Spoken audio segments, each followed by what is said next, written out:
Cet oiseau est très intelligent, autant qu'un humain. Il en est même arrivé à avoir conscience de lui-même.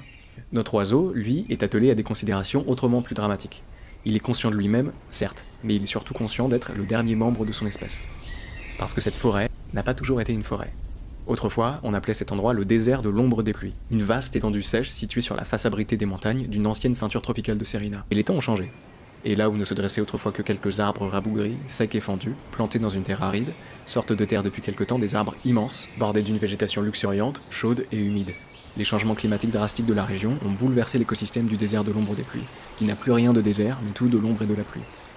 Et nos jets bavards, intelligents, adaptatifs et habitués à des conditions parfois drastiquement changeantes, les jets bavards donc ont été à la hauteur de l'épreuve.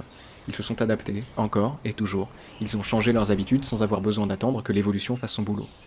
Mais toute l'intelligence, toute l'ingéniosité, toute la capacité d'adaptation de cette espèce n'ont rien pu faire face à un défi auquel les jets n'ont rien compris.